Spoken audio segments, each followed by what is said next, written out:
Good morning investor. क्या आप जानते हैं इंडिया का एडटेक मार्केट जो है वो लगभग 65,000 करोड़ का है। और ऐसा अनुमानित है कि अगले 2 से 3 साल यानी कि 2030 तक ये 2.5 लाख करोड़ तक पहुंचने वाला है। इस मार्केट के लीडर जो है फिजिक्स वाला, वो अपना आईपीओ लेके आ रही है। अब उन्होंने जो अपने आईपीओ का वैल्यूएशन लगाया है वो 31,500 करोड़ रुपए लगाया है। उन्होंने आईपीओ की जो मार्केट से डिमांड की है वो 3480 करोड़ के अराउंड में की है। तो चलिए जानते हैं कि ये हमारे वैल्यूएशन पैरामीटर्स पे कहाँ फिट बैठती है। साथ में आईपीओ की डिटेल्स को भी देखेंगे। बहुत सारी जरूरी बातें मैंने इनकॉर्पोरेट की है, तो वीडियो को प्लीज़ अंत तक देखिएगा। The Fenrizen Invest Small. तो चलिए इन्वेस्टर शुरू करते हैं शुरुआत से। सबसे पहले हम एक नज़र कंपनी के आईपीओ डिटेल को जानते हैं। तो कंपनी का आईपीओ 11 नवंबर को आ रहा है और नवंबर 13 को ये क्लोज हो रहा है। लिस्टिंग डेट इसकी 18 नवंबर को होने वाली है। इशू प्राइस बैंड 130 से 109 पर शेयर का है। लॉट साइज 137 शेयर का है। टोटल इशू साइज 3,480 करोड़ का है। लिस्टिंग इसकी बीएससी और एनएससी दोनों ही एक्सचेंज पे हो रही है। ऑफर फॉर सेल 380 करोड़ का है। वहीं मिनिमम इन्वेस्टमेंट अमाउंट एक लॉट का 14,933 रुपया ये रिटेल इन्वेस्टर के लिए है। एचएनआई के लिए 10,05,11 रुपया 67 लॉट आपको लेने पड़ेंगे। तो चलिए, इन्होंने अपना ऑफर फॉर सेल ने 10% ही रखा है। जो टोटल इशू साइज है उसका 10% के अराउंड में रखा है इनफैक्ट। तो बाकी बचे हुए पैसे का ये क्या कर रहे हैं वो एक नज़र डालते हैं। ऑब्जेक्टिव क्या है इनका? तो मार्केटिंग एक्सपेंडिचर में ना ये 710 करोड़ रुपए का इन्वेस्टमेंट कर रहे हैं। लीज पेमेंट यानी जो रेंटल आता है इनका ऑफलाइन क्लासेस का, उसका 548 करोड़ के अराउंड में। और कैपिटल एक्सपेंडिचर कर रहे हैं। ये कैपिटल एक्सपेंडिचर ना फिट आउट और न्यू ऑफलाइन और हाइब्रिड स्टोर के लिए कर रहे हैं, जो कि 460.55 करोड़ का है। फिट आउट्स का मतलब ये होता है कि अगर आपने कोई जगह ली तो अब उसके जगह को अपने हिसाब से रिनोवेट तो करेंगे, उसमें खर्चे के लिए ये कर रहे हैं। टेक्नोलॉजी एक्सपेंडिचर कर रहे हैं। सर्वर और क्लाउड जैसे एक्सपेंडिचर के लिए 200 करोड़ के अराउंड में इनकी नीड है, वो उसमें पैसा डालेंगे। और इन्वेस्टमेंट अपने सब्सिडरीज में कर रहे हैं। इन्होंने हाल में ही परचेज किया है सब्सिडरी को, उत्कर्ष क्लासेस और एडिटेक को, उसमें 33 करोड़ के अराउंड डाल रहे हैं। और कैपिटल एक्सपेंडिचर कर रहे हैं। एक जाइलम करके एक कंपनी है, ये भी ऑफलाइन बिजनेस चलाती है। ऑफलाइन मतलब एजुकेशन क्लासेस, उसमें ये सेटअप करेंगे और 31.65 करोड़ का वहाँ पे इन्वेस्टमेंट कर रहे हैं। एक्विजिशन ऑफ शेयर कर रहे हैं उत्कर्ष क्लासेस का, जो इन्होंने काफ़ी परचेज तो कर लिया था लेकिन कुछ शेयर्स रह गए थे, उसमें 26.50 करोड़ का इन्वेस्टमेंट करेंगे। लीज पेमेंट करेंगे जाइलम के एग्जिस्टिंग आइडेंटिफाई ऑफलाइन सेंटर के लिए, वहां पे 15.52 करोड़ का ये इन्वेस्टमेंट कर रहे हैं। बाकी बचे हुए पैसे का जो न्यू एक्विजिशन के लिए होगा इनका जनरल कॉर्पोरेट पर्पज में वो डाल रहे हैं। कंपनी की अगर प्रोफाइल की बात करें तो 2016 में ये कंपनी यूट्यूब चैनल के रूप में बनी थी। फिर फॉर्मली इनकॉर्पोरेट हुई कंपनी 2020 में। हेडक्वार्टर इसका नोएडा और उत्तर प्रदेश में है। प्रमोटर इसके अलग पांडे हैं, सीईओ हैं, होल टाइम डायरेक्टर हैं। प्रतीक बुप जो होल टाइम डायरेक्टर हैं, उनका भी 10 साल से ज़्यादा का एक्सपीरियंस है एडटेक में। प्रोडक्ट टेस्ट प्रिपरेशन कोर्सेज कराते हैं, जी नीट गेट यूपीएससी, इसका सारा स्टेट लेवल का और नेशनल लेवल का कम्पिटेटिव एग्जाम कराते हैं। प्रोडक्ट का यूसेज स्टूडेंट है इनके पास across the India, YouTube channel के थ्रू भी आते हैं और वेबसाइट और इनके ऐप भी है ऑनलाइन लर्निंग के, उसके थ्रू आते हैं। यूएसपी ये है कि अफोर्डेबल प्राइसिंग पे ये अपने कोर्सेज भेजते हैं। तकरीबन 3400-3500 के अराउंड में ये अपने कोर्सेज भेजते हैं, रेदर देन जो कि ऑफलाइन कोर्सेज होते हैं वो काफ़ी महंगे होते हैं। लार्ज डिजिटल इनके पास कम्युनिटी है, 1.4 करोड़, लगभग 1.5 करोड़ के अराउंड में सब्सक्राइबर है इनका। और रैपिड ग्रोथ हो रहा है 41.8% के अराउंड से। चलिए अब फाइनेंशियल पे डालते हैं एक नज़र। तो टोटल इनकम में देखेंगे तो टोटल इनकम 23 से 25 में अगर देखेंगे तो 4 फोल्ड से ज़्यादा का बढ़ा है। वहीं इबिटा में देखेंगे तो 23 में ये इबिटा पॉजिटिव थे और प्रॉफिट ऑन टैक्स भी मतलब इनका लगभग कंट्रोल में आ गया था। लेकिन वहीं 24 में 829 करोड़ के अराउंड में इनका लॉस हो गया इबिटा में भी, और 1331 करोड़ के अराउंड में इनका प्रॉफिट आफ्टर टैक्स में लॉस हुआ है। प्रॉफिट आफ्टर टैक्स अगर 2025 के देखें तो 243.26 करोड़ है, यानी कि ये कम हुआ है। 24 में क्यों लॉस हुआ ये आगे देखते हैं। नेटवर्थ ऑब्वियसली वो कम हुआ था, पैट तो नेटवर्थ भी उसी हिसाब से हुआ है। और टोटल बोरोइंग इस साल की तो 0.33 ही है इनकी। वहीं अगर सेल्स ग्रोथ की बात करें तो ये 51% से इनका इंक्रीज हुआ है पिछले साल की तुलना में। प्रॉफिट में ग्रोथ 78% से है, एक्सेप्शनल है। डेट इक्विटी 0 के बराबर है और आरओई 15.66। जो 2024 में इनका ह्यूज लॉसेस हुआ है, उसका रीजन है कि इन्होंने ना एक्विजिशन किया था जाइलम और उत्कर्ष क्लासेस का, जो इन्होंने अपने बोरिंग से ही दिया था और साथ में एबिटा से एक्सपेंस के रूप में उसको दिखाया था। इस वजह से इनका ह्यूज लॉसेस वहां पे आया हुआ है।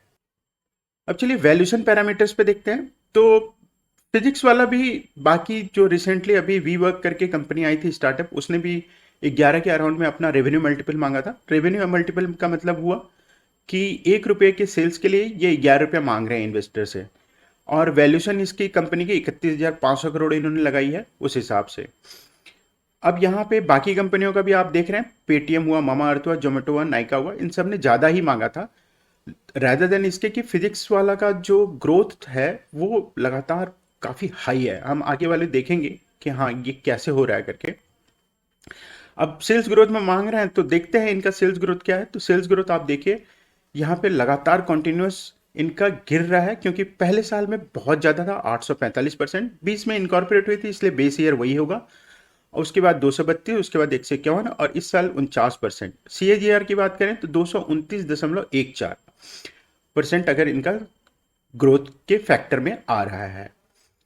अगर वहीं हम देखें ना कि इस पूरे मार्केट का साइज क्या है, आखिर क्यों ये कंपनी ला रही है और क्या कह रही है कि हाँ ठीक है मेरा आगे बहुत अच्छा ग्रोथ होगा, तो टोटल मार्केट साइज जो आ रहा है 2024 में 64,875 करोड़ के आर में आ रहा है। ये सिर्फ एडटेक मार्केट का है, ऑफलाइन का नहीं है।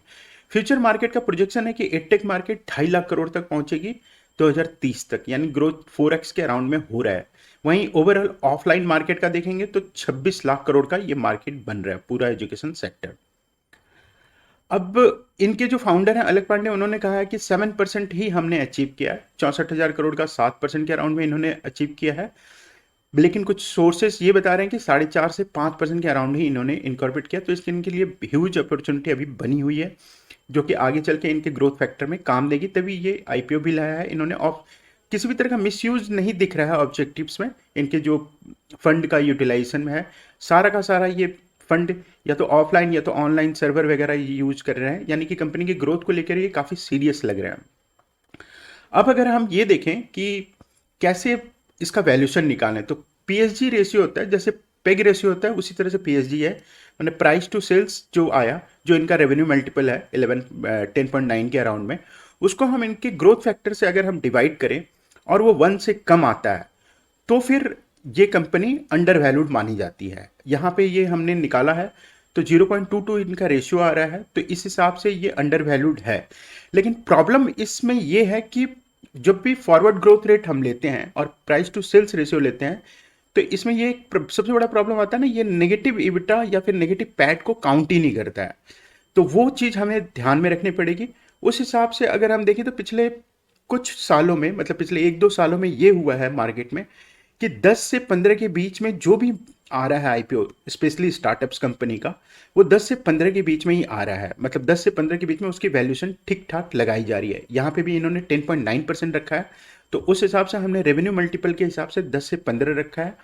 और प्राइस बैंड हमारी रेंज से जो आएगा वो फेयर वैल्यू आनी चाहिए 99 से 150 के बीच में। तो आगे हम देखते हैं कि आखिर हमने ये तो निकाल लिया, ठीक है, अब हमें ये फोकस भी करना चाहिए कि हाँ ग्रे मार्केट में इसका प्रीमियम क्या चला और मार्केट सेंटिमेंट क्या है।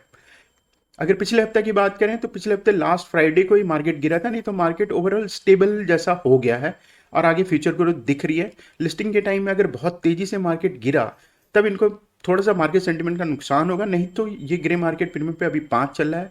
आप लास्ट डे में देख लीजिएगा, वैसे भी लॉटरी सिस्टम है तो मतलब कोई घबराने की जरूरत नहीं है। आप लास्ट डे में देख लीजिएगा ग्रे मार्केट प्रीमियम कितना हाई चल रहा है, उसी हिसाब से इन्वेस्टमेंट करिएगा। अगर अभी की बात करें तो 5 रुपए का ग्रे मार्केट के प्रीमियम के हिसाब से 114 पे ये लिस्टिंग होनी चाहिए। चलिए एक नज़र कंपनी के स्वैट एनालिस्ट पे अब डालते हैं। स्ट्रेंथ, वीकनेस और अपॉर्चुनिटी और थ्रेट देखना बहुत जरूरी है, क्योंकि स्टार्टअप कंपनी है और इस कंपनी में काफ़ी रिस्की रहता है बेट। तो अगर स्ट्रेंथ की बात करें हम तो सबसे पहला स्ट्रेंथ आता है स्ट्रॉन्ग ब्रांड एंड ट्रस्ट है। को फाउंडर जो अलक पांडे हैं, इनकी वजह से ही ट्रस्ट और ब्रांड लॉयल्टी बहुत स्ट्रांग है। मासेस तक ये हाई क्वालिटी की एजुकेशन प्रोवाइड करते हैं और मोस्ट अफोर्डेबल प्राइस में पहुंचाने के लिए ये मशहूर हैं। हाइब्रिड इनका मॉडल है, मतलब ऑनलाइन और ऑफलाइन दोनों जगह ये अवेलेबल है। ऑफलाइन में विद्यापीठ के नाम से शिफ्ट किया है इन्होंने, और हाइब्रिड मॉडल ना दूसरे पूरे ऑनलाइन एडटेक से ज़्यादा है स्टेबल और ज़्यादा स्टूडेंट तक पहुंचने का एक कैपेबल तरीका भी होता है। कॉस्ट एफिशिएंसी तीसरा पॉइंट है इसका। अगर फिजिक्स वाला का कॉस्ट स्ट्रक्चर दूसरे बड़े कंप्यूटर के मुकाबले में बहुत ही लीन है, माने बहुत कम खर्चे वाला है। इसकी वजह से ये ना लो प्राइस पे ऑपरेशन मैनेज कर पाते हैं और EBITDA इसी वजह से पॉजिटिव हो पा रहे हैं। ये हाई ग्रोथ रेट है। पिछले कुछ सालों में कंपनी ने बहुत तेज रेवेन्यू ग्रोथ दिखाई है, जैसा कि हमने पिछले स्लाइड्स में देखा, जो मार्केट में उसकी तेजी से ना बढ़ती हुई हिस्सेदारी को दिखा रहा है। अब चलिए वीकनेस पे देखते हैं क्या वीकनेस है इनका। तो जैसा हमने देखा था कि नेट प्रॉफिटेबिलिटी माइनस में आ रही है, रेवेन्यू और EBITDA पॉजिटिव होने के बावजूद भी ये कंपनी नेट लॉस में आ रही है 24-25 दोनों में। इसका main reason high non cash expense है, जैसे ESOP कॉस्ट और तेजी से एक्सपेंशन का खर्चा है, जैसे हमने बात किया था कि हाँ इन्होंने एक्विजिशन वगैरह किया है। ओवर रिलायंस है इनका फाउंडर के ऊपर, ये एक ना मेरे को लगता है सबसे इंपॉर्टेंट फैक्टर है। ब्रांड जो भी है ना, पूरा सफलता इसका अलग पांडे के इर्द गिर्द घूम रहा है। कंपनी का अपना ओन इमेज तो है फिजिक्स वाला के नाम से, लेकिन अलग पांडे के ऊपर ज़्यादा डिपेंडेंसी है। अगर उनकी इमेज का इन्वॉल्वमेंट कम होता है तो ये ब्रांड की लॉयल्टी पर बहुत बुरा असर डालेगा। क्वालिटी कंट्रोल इन ऑफलाइन में की बात करें तो तेजी से ऑफलाइन विद्यापीठ खोलने में क्वालिटी कंट्रोल करना ना इनके लिए चैलेंज हो सकता है, खासतौर पे जब टीचर्स की क्वालिटी और इंफ्रास्ट्रक्चर की कंसिस्टेंसी को लेकर के होता है। एक ही तरह का मैनेज स्टाइल करना बहुत मुश्किल होता है क्वालिटी कंट्रोल में। और यहीं पे कमाल किया था, मैकडॉनल्ड नाम की एक कंपनी थी जिन्होंने SOP बनाया था और इस वजह से वो इतने सफल हुए। इनको भी ऐसा कुछ करना चाहिए। इंटीग्रेशन और एक्विजिशन में अगर हम देखें तो पिछले कुछ सालों में ना ये कंपनी छोटी सी कंपनी को भी एक्वायर की है। इन सभी बिजनेस और कल्चर को सफलता प्रूव करने में ना इंटीग्रेट करना और उनसे मुनाफा निकालना होगा, ये बहुत बड़ा चैलेंजिंग काम होता है। चलिए वीकनेस तो हो गया, अब अपॉर्चुनिटी की बात करते हैं। एक्सपेंशन किया है इन्होंने न्यू सेगमेंट में, कर सकते हैं। मतलब कंपनी अभी प्राइमरी टेस्ट प्रिपरेशन में ही है। ये स्किल डेवलपमेंट जैसे जॉब ओरिएंटेड कोर्स होता है, अप स्किलिंग होता है और ग्लोबल मार्केट में एक्सपेंड करके नए स्टूडेंट और रेवेन्यू स्ट्रीम बना सकती है। ऑफलाइन मार्केट ये कैप्चर कर रही है, जैसा हमने देखा इंडिया का ट्रेडिशनल कोचिंग ही ऑफलाइन मार्केट का है। वहीं पे फिजिक्स वाला ना अपने हाइब्रिड मॉडल और brand trust offline test preparation market में तेजी से अपनी हिस्सेदारी बढ़ा सकती है। मोनेटाइजेशन कर सकती है फ्री यूजर के लिए। इसके पास है कि यूट्यूब और आप पर एक का बड़ा फ्री यूजर बेस है इनके पास, इनके ऐप पे। इन यूजर को पेड कोर्सेज में ये कन्वर्ट कर सकती है। B2B सेक्टर में अगर बात करें तो स्कूल कॉलेज और कॉर्पोरेट के साथ ये टाई अप करके B2B सेगमेंट को भी एक्सप्लोर कर सकती है। वहाँ पे करिकुलम में सपोर्ट कर सकती है, एम्प्लॉय का ट्रेनिंग के कर सकती है। एक बड़ा ग्रोथ एरिया, बहुत बड़ा मार्केट है जैसे कि हमने देखा था, वहाँ पे ये कर सकती है। अब बात करें इनके थ्रेड्स क्या है, तो सबसे बड़ा थ्रेड तो हाई कंपटीशन है। इनको मेरे हिसाब से अगर कहा जाए तो इनका सबसे बड़ा थ्रेड तो निकल ही गया है। बायजू जो था वो वहां से निकल चुका है मार्केट सेगमेंट से। इसके अलावा जो ट्रेडिशनल कोचिंग क्लासेस है ना, जैसे एलन हुआ, आकाश हुआ, ये अपने डिजिटल प्रेजेंस धीरे धीरे करके बढ़ा रहे हैं। और दूसरे एडटेक प्लेयर जैसे अनअकैडमी, वेदांतु भी प्राइस वाटर में ना, प्राइस वॉर में हैं। रेगुलेटरी चेंजेस की बात करें तो एजुकेशन सेक्टर में गवर्नमेंट की पॉलिसी और रेगुलेशन बदल सकती है, खासतौर पर ऑनलाइन एजुकेशन पे फ्री कोर्सेज को लेकर, जो कंपनी के बिजनेस मॉडल पर सीधा प्रभाव डालती है। टीचर एट्रिशन रेट भी इनके लिए बहुत बड़ा है थ्रेट, क्योंकि इसमें काम करना मुश्किल होता है। कंपटीटर हमेशा टॉप टैलेंट को हाई सैलरी ऑफर कर सकते हैं। ठीक है दोस्तों, आपको ये वीडियो पसंद आए तो प्लीज़ लाइक और सब्सक्राइब करें, ये गूगल बाबा को हैप्पी करेगा। और ऐसे मोर एजुकेशनल कंटेंट आपके लिए लाऊंगा मैं इसके लिए।